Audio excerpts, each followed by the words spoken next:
we were supposed to get married that Saturday, and the Monday of that week, everything shut down. And we were like, seriously, if we would have been married the weekend before, it could have happened. But crazy timing. But anyways, we ended up pushing it till Valentine's Day this year, and that also didn't happen. And so we ended up deciding, screw it, we're just gonna get married on our anniversary so that we just have the same anniversary. And then we made it pretty small, and then we'll have actually a bigger wedding next year, or, you know, whenever the time permits. But I would love to have my grandparents there, and I know Brennan feels the same. And with them not being able to travel right now, you know, we want to make sure that we can have that when the people, you know, important to us can be there. We're going to be touching upon toxic relationships, especially with the movie when we get to that point. But at what point, I know you kind of already talked about it, sparks were flying, you had like an instant connection with him, but was there any particular moment or any particular date that he took you on, or anything in particular that Brennan said to you that you were like, wow, unlike any other toxic, manipulative, psychotic guy that I've dated in the past, this is the one. I've never had anything so healthy before. Because I recently had that eureka moment with the guy that I'm currently dating, because again, Lord knows I've dated plenty of toxic guys. And at one point, I'm pretty sure I was toxic too. Nobody is perfect. We're all growing. We're all ever evolving. What point did you have that eureka moment where you're like, wow, Brennan is the one. He's going to be my future husband? It literally boils down to even like the first night we met. Like I said, we met at a bar, and we ended up, I was so over that night. I was so not wanting to like be there. And my roommate dragged me out, and she was like, no, come on, we need to get out and meet people. And I was like, okay. And so she talked me into it, and I did not want to be there, but he ended up basically like sweeping me off my feet totally when I least expected it, walking around till like 5 or 6 in the morning. And he was supposed to be flying back to New York the next morning, and he missed his flight. And it was so crazy from the beginning. But I can't say there's any one thing that Brennan said to me that did it, because he's like so poetic with what he says. Like, I'm dreading the wedding and our vows because I know he's going to outdo me. He's just like, everything that comes out of his mouth is like poetic and so beautiful. And he says the most amazing things to me. And I think the biggest thing that I knew was like, he would drop anything for me. Like I was like his number one priority. He put me first. He made sure that I was always happy. And that was a big thing for me. And I love how well you guys work together as a team. You just mentioned not only are you guys fabulous parents, which we will talk about next, but as a team, as far as your work together, you guys started your own company, which I didn't even know you guys started your own company together. So congratulations for that. Thank you. I think that's so freaking awesome. Does he ever help you with audition tapes or preparing for roles like Driven to Kill, for example? Like, does he go over your lines with you? How exactly do you guys work together as both a couple, parenting and work related? And the reason why I want to ask is, for my BosBabes fanatics that are listening, I want you guys to see all the different elements that could potentially make up a healthy relationship. You guys should be able to collaborate together, even if you have two completely different jobs. If one's a doctor and one's a vet, how do you guys work together as a parent? Or one person makes dinner, one person might need to cover the emergencies because somebody's at work. So yeah, I feel like I've been focusing a lot on healthy relationships lately, and this is why I'm asking this question. How exactly does Brennan help you with your work? I think to start off with, I think for us, like, communication is huge, and also supporting each other. Brennan works 7 days a week, sometimes 12 plus hours a day. Like, he is crazy workaholic, and somehow still finds the time to take Sleven for me. When I go out to shoot, like that whole month of April when I was shooting Driven to Kill, he helped me with Sleven that entire month. I flew to Arkansas in, it was May and July, I think. It was twice for 2 different projects. And both times he put aside his work. He would work like, at night or whenever Sleven naps, but he took over that whole parenting job for me while I was gone. And little things like that just are huge. And also we have to find a way to do auditions during the day. Like when I have him and Brennan's working, we're like, okay, how do we do this? He's still awake. We'll have to either put him, in his crib, or hopefully do the audition while he naps. But I think it's just like we're in this constant problem solving together thing that we do, and we're always like, okay, what can we do, who can take him when, and I can take him then, and it's this constant like just communication. I'd say it has been such a big thing for us. I love that you guys work together as a team, both as parents and with your work environment as well. Yeah. I want to talk a little bit more about your son. So you guys named him Sleven. How old is he now? So freaking cute. And are you guys thinking about having any other kids in the future? Yeah, so Sleven turned 2 in August, and it's been so amazing. We are trying now for another. We just made the decision in July, so pretty recent. We decided that we're ready to have another one. And I'm an only child, but Brennan has 2 other brothers, and that's a big thing for him. He really wants Sleven to have siblings, and we feel like it's a good time. It's a good couple years apart. But that, it was a whole thing. It was a whole conversation for us because with my career, being pregnant is a big deal. It's, it puts you out 9 months just to carry the baby. And then after that, postpartum and being with them and breastfeeding them, and you're not in the best shape. And it's definitely a bigger, I wouldn't say it's a bigger talk, but it's a big talk when you're an actor. There's a lot that you have to try to, I guess, decide when it comes to pregnancy. And we officially made the decision, so we're excited about that. But yeah, Sleven's great. He's wild. He's crazy. He's the cutest thing. And yeah, mom life has been just the best thing ever. Super freaking exciting. I love seeing your posts. If you guys are interested, I will have Shelby shout out her social media. I think it's just simply at Shelby Yardley, correct? It's at Shelby Yardley. So there's not 2 Y's in the middle. So it's just SHELB and then Yardley. You guys will hear me reference her as Shelbs because I used to just call her that back in the day. But her full name is actually Shelby.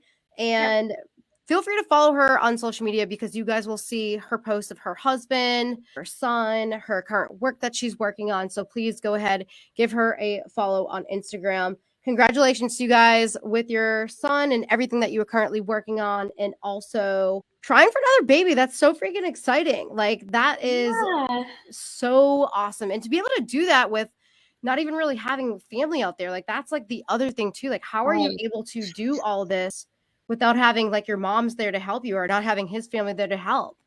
Yeah, that's a big thing. It's been really tough, as I'm sure anybody, with in the same situation as us knows. We did have a nanny for a while. She would come in and help me, when I had things like this, or I had to be on set, or I needed to do an audition or something.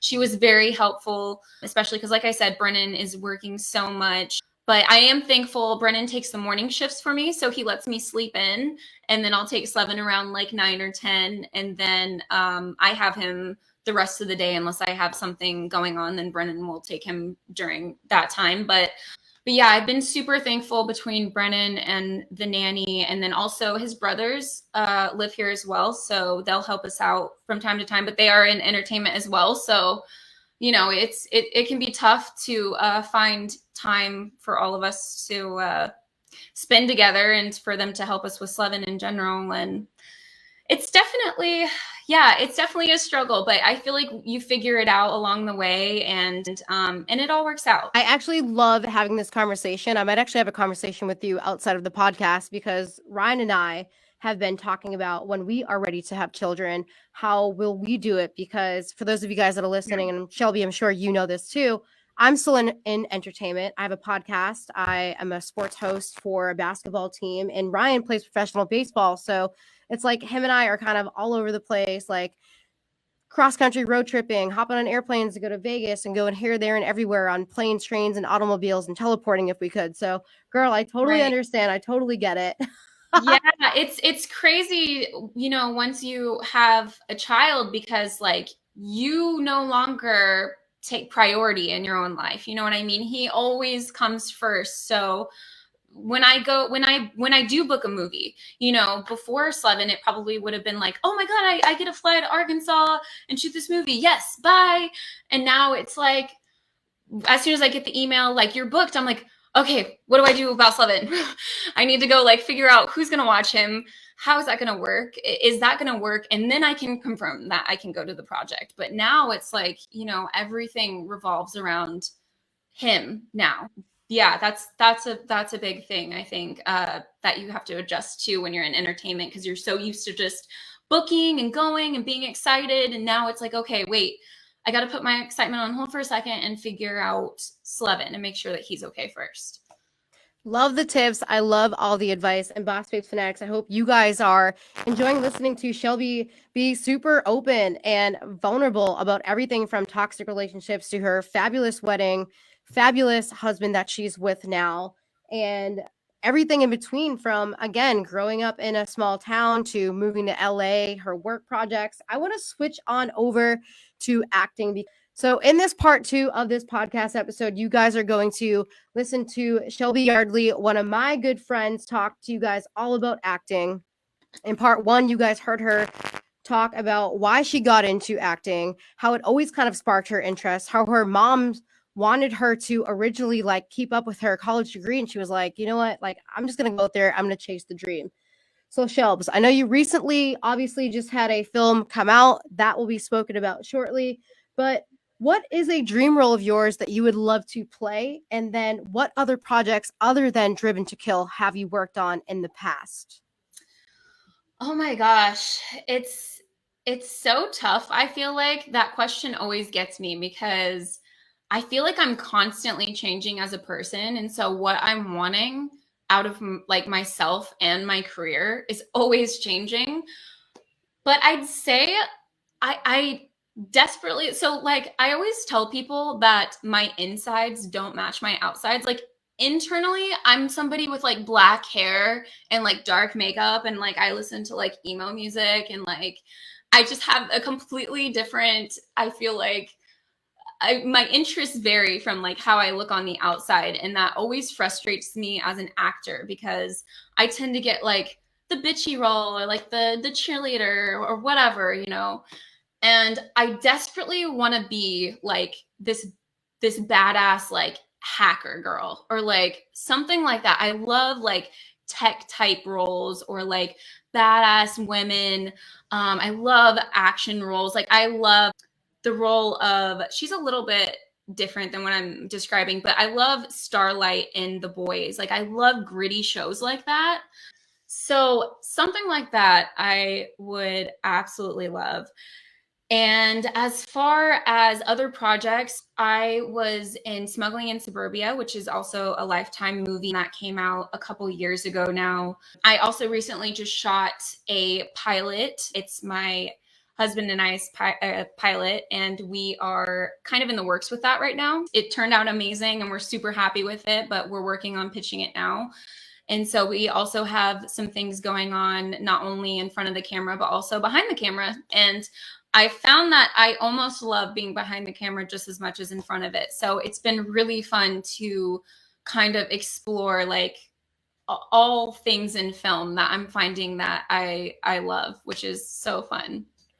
I think it's amazing that you just mentioned both you and your husband are currently working on projects that you might potentially pitch to different TV networks or maybe Hulu or Netflix or something like that, which is so freaking fabulous. Obviously, with him having that actor producer background as well. Yeah. Do you have any tips for the Boss Babes fanatics that are currently listening?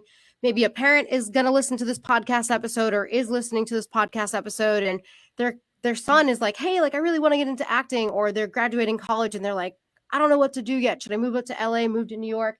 Any acting tips you can give? Do you suggest somebody going out and getting an agent, or do you think they can do it on their own? So Man, that's tough. As far as the agent thing goes, I will definitely get into that. But first off, I think yes, absolutely, you should let them chase their dreams. You never know what's going to happen. I feel like it was such a thing back in the day to make sure that your kid like goes to college and graduates, and that is great, and there's nothing wrong with that. I feel like we should be more supportive of what our kids want because I feel like they do have this intuition. They know when they want something, they know. I know that there's this side of entertainment that's like, oh, well, you might not make money, you might not make it. But I think it's worse to not know than to go and maybe you fail, maybe it just takes longer than other people, but I think it's way worse not never knowing like what could have been.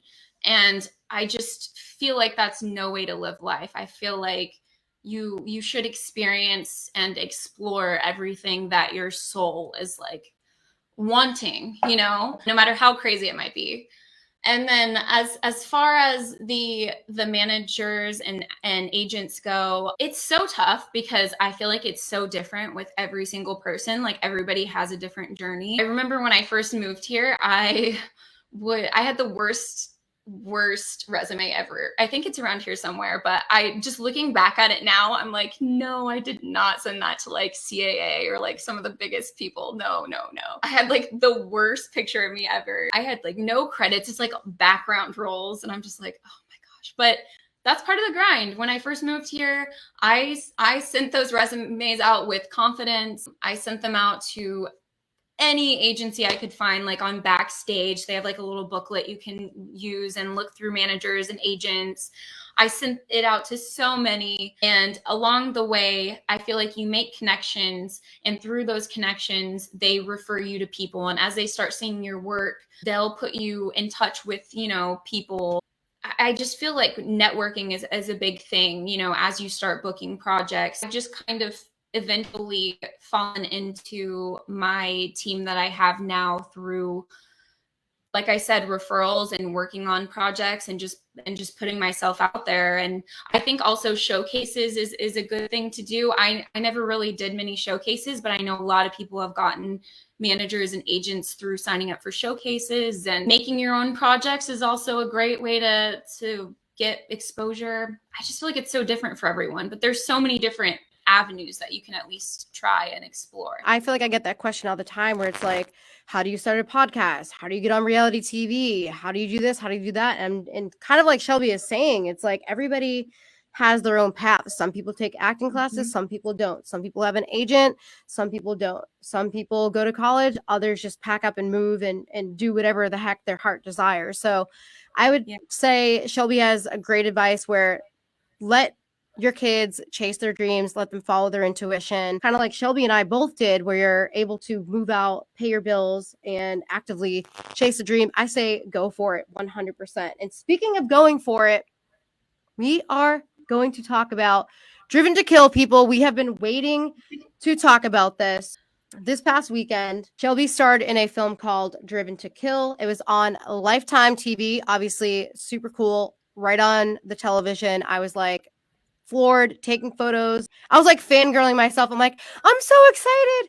Shelby's up there. I was like telling my dad, because my parents know who Shelby is, because I actually lived with her for like a month and a half at one point in LA. They know, like they watch her season of Are You the One? You guys need to watch this film. Like she's gonna be on it. She's starring in it. Please turn it on. So I was like promoting the heck out of it, because when you have friends that are in the entertainment industry, it's like you have to support them. And again, Shelby, I thank you for coming on here, because her being on my podcast currently is her way of helping me out and supporting my work. So again, Shelbs, I thank you for being on this podcast. But again, her film, thank you. Her film is called Driven to Kill. Again, her character's name is Brittany Green. This is straight off the IMDb website, but here's like a quick little synopsis, and then I'll have Shelby actually give you the actual synopsis of it. I've actually already watched the film twice. I watched it once on Sunday night when it released with Ryan's parents, and the whole time we were at the edge of our seats like, oh my gosh, the protagonists in the film were like, we hate him, he's so toxic, like, oh, like I hope he just dies. So like they did a really good job putting the movie together. And then I watched it again last night with my boyfriend because he had a rain out for his baseball game. And I was like, we got to watch My Friend. Here's a quick little synopsis of the film.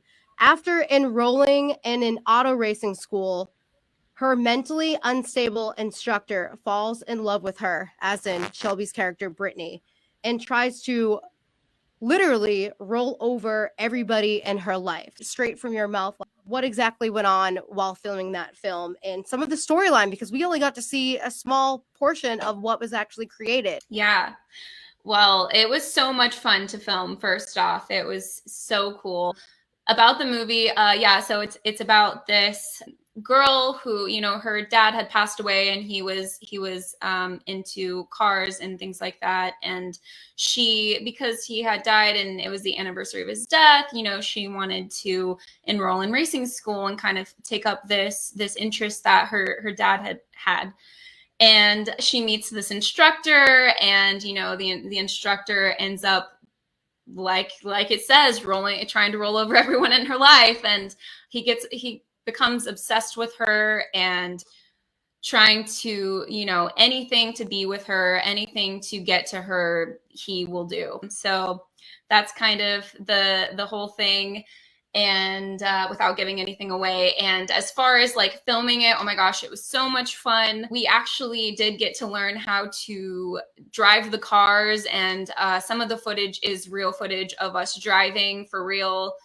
And we took like a little training course, and then you know, for a couple takes we were actually doing, and for a couple takes we were actually riding with a professional who, which was crazy, by the way. You know, he was only going about half of the speed that they normally go in races, which was like 200 or something, I think. So half of that, and that still seemed nuts to me. I was like, there's no way that they go double this speed. Like, it was so much fun though. It was a great experience. Glad that you mentioned you were able to actually drive the race car, because that was actually going to be one of my questions, because Ryan and his parents are both like, you got to ask her, like, if she actually got to sit in the car, or was it a green screen? Did she actually get to learn how to drive? So they are going to be happy to know that you actually did get some driving lessons. And although you didn't drive the 200 miles, you got to still drive probably 80, 90, 100 miles per hour in that race car. What actually attracted you to this role in particular? And like, what was the audition process like for the role of Brittany Green? Oh my gosh. Well, I loved this role because, like I was saying earlier, you know, I tend to gravitate towards like, not, you know, I normally, when I get cast, it's normally for like girly, like, or like mom, or like, I don't know, just, you know, the usual. But like with this, it was so cool because it was kind of like that edgier type roles that I like. You know, she's interesting, and she has like this depth to her. And it also was super cool because she's like badass, and she like races cars, and who wouldn't want to do that? That's so cool. And I feel like a little bit of me playing sports when I was little, you know, that little bit of tomboy in me also was like, yes, like this is a little piece of me as well. That's for sure what drew me to the role. And I was immediately excited as soon as I read about her. Director for Driven to Kill is the same director of Smuggling in Suburbia. And I had a much smaller role in that. He had been wanting to work with me in a bigger role. And he sent it to me, and he was like, hey, you have to audition for this. You know, you fit the role perfect. You know, it would be so exciting. So yeah, I auditioned for it and ended up getting it. But yeah, it was a great role, and she was so cool to me. And how many days did you have to spend on set? I think you said you flew out for about a month. I know that the film takes place in Los Angeles, but did you guys actually film in LA, or did you guys have a separate location? No, yeah, I actually got to like come home every night. I didn't have to fly anywhere for it. It was just here in LA. It was out east at a track in Irwindale, and yeah, I think it shot for, yeah, like 2 weeks, I think. Shot it in 2 weeks or 3 weeks or something. And it was in various locations, like I said, out east, and then also a little bit in Santa Clarita and the Valley. That is so awesome that you were able to still, I guess, be a mom while shooting this movie because you got to live at home, sleep at home, and were you able to take your son on set sometimes? Did your husband get to visit you at all? Did he bring you lunch? What are the cute details behind the scenes that we didn't get to see? Unfortunately, no, they didn't get to visit me on this one. Although I would love that so much. I can't wait until I have a project where they get to like come in my trailer and we can all hang out. And I would just love after a take to come in there and see their cute little faces. Unfortunately, they didn't get to visit me or anything like that. But you know, when I got home, they were here ready for me to greet me, and he would have my dinner ready and ask about my day, and that was pretty much it. That was our schedule for like a good couple weeks. It was just like me leaving super early before Sleven would even wake up, and then I would come home like right as he was about to go to bed, catch up with them really quick, eat dinner. He would go to sleep.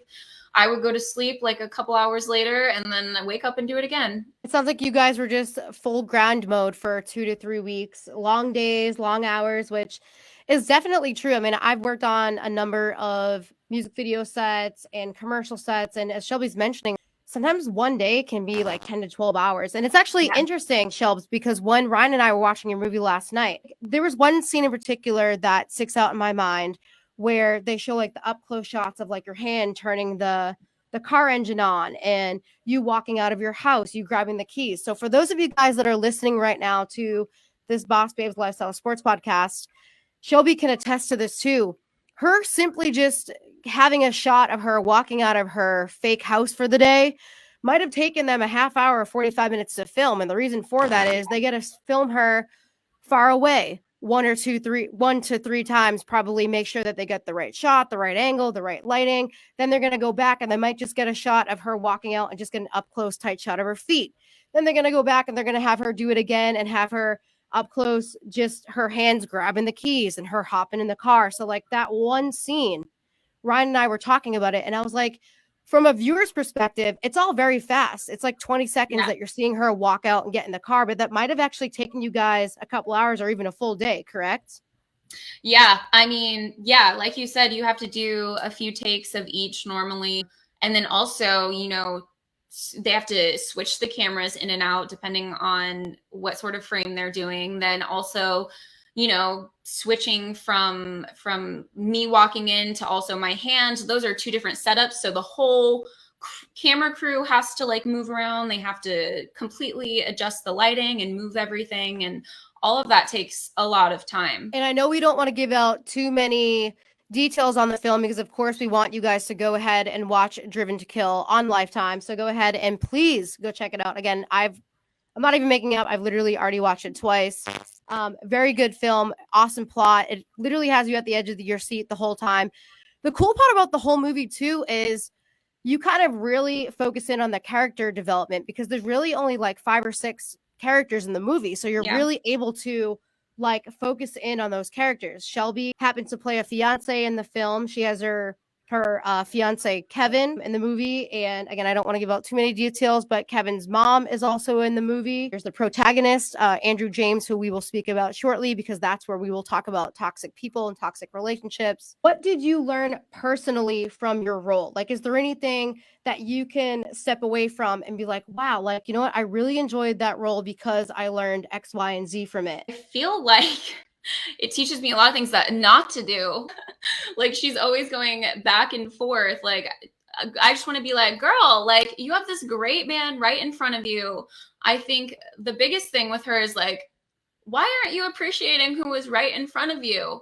I know like these challenges kind of are presented to her through Kevin, and you know they have like sort of their differences, but I think he's such a great guy and I love his character, and I so badly just want to be like, no, like why are you even giving this crazy dude any sort of attention? And I think all of us can relate to that, like with the whole toxic relationship thing. Like you said, like I think we've all been through sort of a phase in our life where we give the wrong person attention. And I feel like that's kind of what she fell into at certain points, was like, no, come on. I know, like she was letting this racing dream of hers kind of cloud her vision as far as the people she cares about, you know?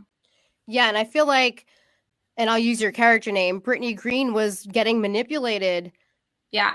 by Philip Boyd. Again, his character's name is Andrew James. Andrew James, I'll give you some synopsis on him. That way, when you guys are watching it and listening to this podcast, you can put 2 and 2 together. Philip Boyd is a well-known actor. He's been in multiple projects. I looked him up on IMDb as well. But he plays a character named Andrew James, and he, in the film, is actually a professional race car driver himself. So in this film, he suffers a really bad accident or two himself through racing, and he kind of has these like weird crazy flashbacks where his doctor's like, okay, you're not supposed to race anymore, you're not supposed to do this, you're not supposed to do that, and he's like, I can still race. So I almost feel like he had, my boyfriend kind of said it, like a hero complex, where he almost wanted to see your character at Brittany Green outlive his dream because he could no longer race. And I felt like he did anything in his power to get you to succeed, which was kind of awesome that he wanted you to succeed, but it was almost like in a sick, twisted way because he stepped all over you as a person and fell in love with you. Again, without giving out too many details, because again, the film is awesome and I want you guys to watch it. I think that is really cool that you learned from your character personally that maybe you will watch your marriage a little bit more, where if somebody ever tries to come in between my marriage, like, I'm never going to allow that to happen, you know? Right. Yeah. Yeah, absolutely. With Ryan and I too, when we were watching the film, the whole time we kept on saying to ourselves, like, I wonder if Brittany, again, Shelby's character, even realizes that this guy's toxic, or was he so good at manipulating that you didn't even understand what he was doing at the beginning, you know? Yeah. She does have sort of this like naive part, she's kind of naive in a way, and I think he really took advantage of that, which is unfortunate, and I think that happens so often in the real world. It's a nice reminder to make sure manipulative people aren't affecting you, because it's easy to, especially when you have a naive personality, those people really can latch on and take advantage, and I've seen it happen in the real world. That is some excellent advice and great tips. And again, we are talking about toxic relationships.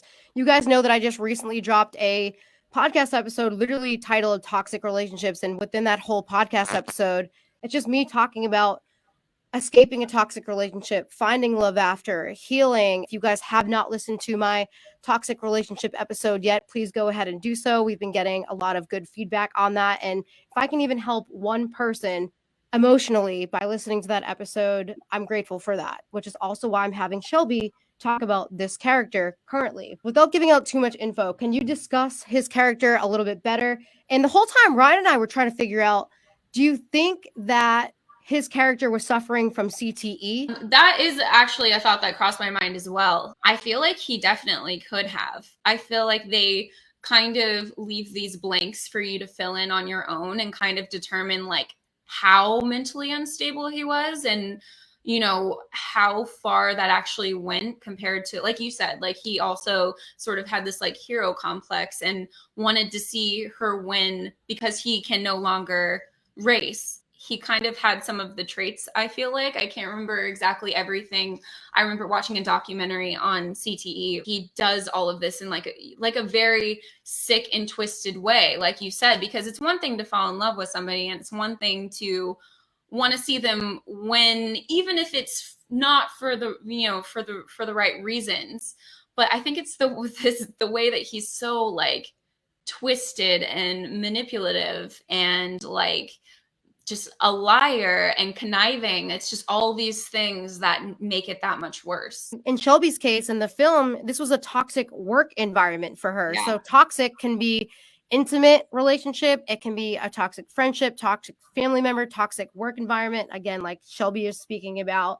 Shelby, do you think that this film, people watching it, it will help teach them certain red flags for toxic individuals in the future to maybe avoid?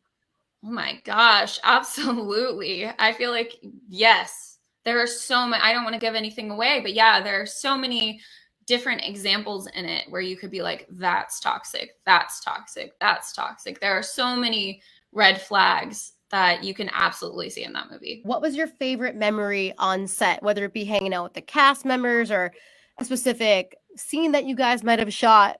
Favorite memory from being on set? Oh my gosh, there were so many good ones. It was such a great cast and crew. Like everybody made every day such a joy.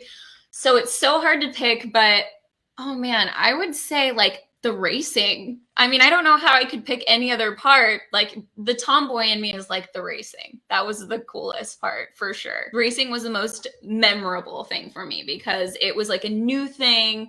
I've always thought like racing was so cool. I remember when I was little, I was born in Missouri, and so some of my family lives there. And there was like these little dirt like tracks when I was younger, and I think they were very small races, but I can't quite remember details about it. I just remember I would used to go to the races with my cousins, and I always thought it was so fun and so cool. And so to kind of like get to actually live out like being in that racer position, I just feel like it's such a, it doesn't happen very often. Excellent top memory from being on set, and a big shout out to the full cast, crew, and production.